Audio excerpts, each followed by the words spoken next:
What's up everyone, it's Chris over at Dr. and More, and I'm here to talk about Famicom Disk System games and give you some tips about if you're trying to collect them and what you need to be looking out for. First, let's talk about the games, the actual discs.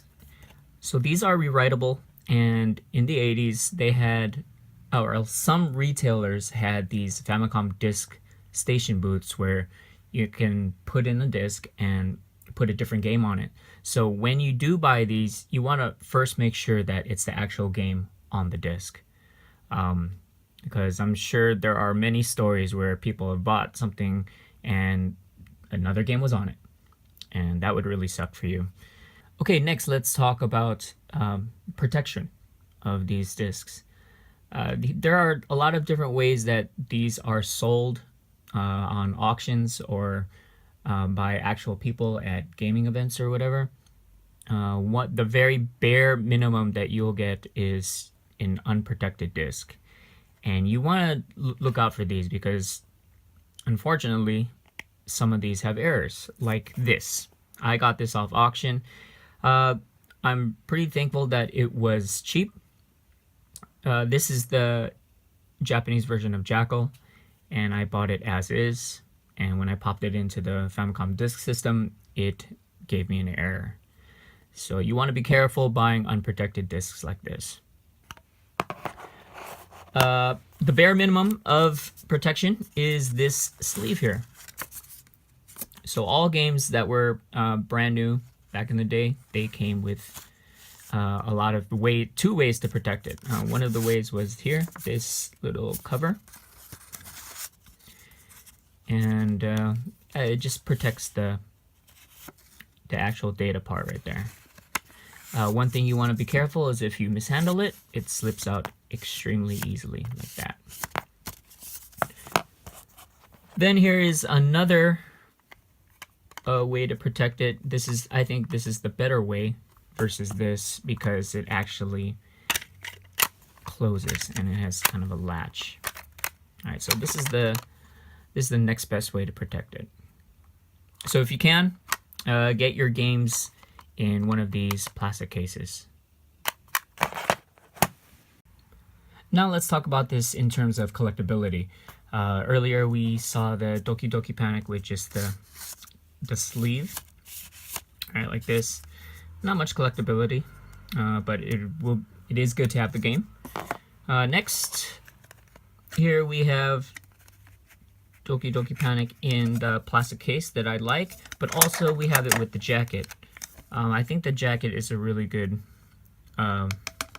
charm. It's a really good collectible piece. So try to get your games like this with the correct jacket. And I think the next best thing is you have you have the jacket, the sleeve, jacket sleeve, and the game. And obviously they would all be working. So I think this is, if you're only going to get this without the instruction manual or the outside box that it comes in, this is what you want to go for as far as collectability. All right, the next thing for collectability, let's talk about instruction manuals. In the way I do it is there are 3 categories for these, and the first one I want to talk about are instruction manuals with labels and stickers. So here I have 2 copies of Kid Icarus, and if you look inside the front cover, you'll see that there are 2 labels that are missing and other stickers. So obviously this is gonna hold less value than something like this where it has the complete labels. So you get an extra side A and side B label. You get a label here for the side of the game. And then it has the cool pit stickers like this.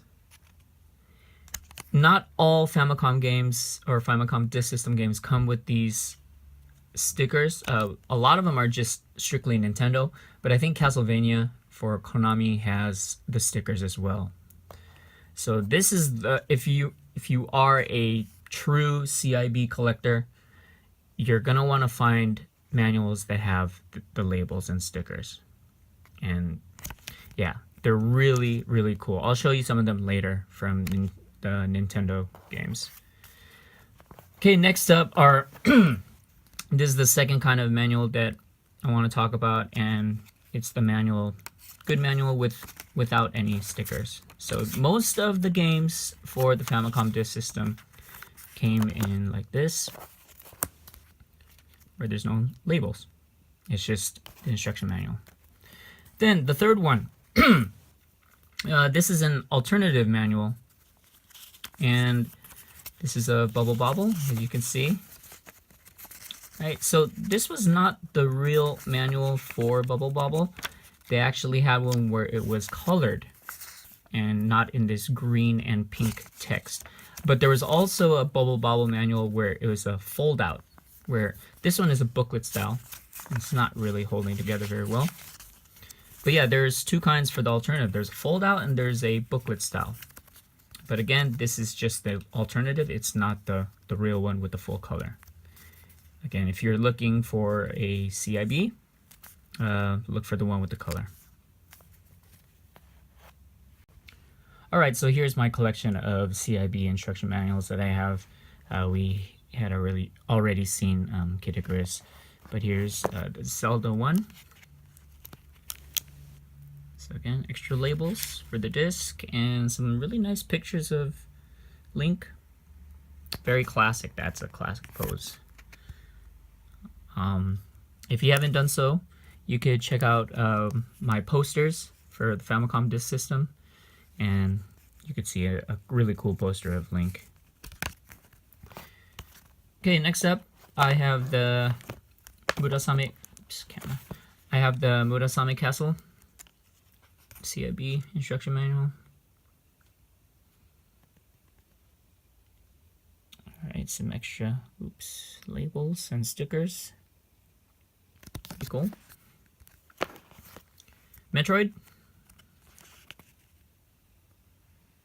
That's cool. They give you an actual sticker of a Metroid. And what is that? Is that Kraid? Ridley. Okay, Ridley. Samus. Looks like some aliens. I don't know what they're doing. Are they having drinks? They're having a meeting? Something like that. Pretty cool. I have no idea what that is. Space pirate, maybe? Alright, and the final one that I have is a CIB Doki Doki. And this one's really cool because it has Imagine-kun, that's his name, Imagine, and Mario together. And they're doing a little bro handshake. Again, extra labels and another side label. So yeah, very collectibles. Try to find these manuals with all the labels in them. And there's more than this. Like Zelda 2 has stickers as well. And like I said earlier, Castlevania. And that's all I know of for now. All right, next thing I want to talk about for collectability are the boxes that the games and the instruction manuals come in. Each game comes in this this box. And one thing you want to look out for are these labels. So when I bought Castlevania, this is the box that it came in. But it's not the true box, because if you look here at the instruction manual, it says KDS AKM, but on the box it says FMC and MJ. So this is actually a mismatched game, where this one, Doki Doki Panic, it has FCG, DRM, and it matches the instruction manual. So if you are a stickler for completion, this is what you want to go for. You want to go for the matching label on the box that matches with the actual instruction manual or game. Here's another example of a match. IFD, SLR, and this is Super Load Runner, IFD, SLR. it's pretty hit or miss when you find something on auction. If you can zoom into the picture that has this label and see if it matches. But again, it's really not, it doesn't affect the way the game works or anything. But if you have OCD about stuff like this, like me, then it's not a big problem, but you know, it is a little annoying. So yeah, look out for these, match those. All right, so my copy of Doki Doki Panic, I think, is a good example of a good CIB. Again, it has the manual that has the matching label here, and all the stickers are inside. The game has the jacket and the sleeve. All right, so it's a good CIB, but it's not the best. Again, this is all my opinion. This is a very, very good example of a CIB. All right, so let's get past all the instruction manual, the box, it matches, but what's inside are the inserts, the original inserts that it came with. And a lot of the games, I think all of the games actually came with an insert like this or some other thing, and even came with an ad. Like this is an ad for different games from Konami, right? Hinotori, King Kong 2, and yeah. So again, if you are a stickler for having a true, very true CIB, you're gonna want these. Actually, in Japan, if you buy Famicom games that have the inserts or the chirashi is the adverts, if they have them, you're gonna pay a little bit more, depending on the seller and depending on the game. All right, so this is considered a very great CIB. Matching case, instruction manual, matching box, and the inserts. So that's what you want to look out for. All right, and the last thing you want to look out for collectability is a sealed mint in box. So every game comes with this Disk Game seal. And let's look at the Doki Doki version. So if you see here, it says void. So once you open that seal, like this kind of, I don't know what kind of ink they use. It's like some magical ink, but the words void pop out. But here is a true sealed falchion, mint in box, never been used. So pretty cool to have this. All right, guys, I hope that this helps you out with your Famicom Disk System collecting. If you have any questions, feel free to email me or message me, leave a comment. Also, check out my other videos for other old school retro content. All right, thanks for watching. Peace.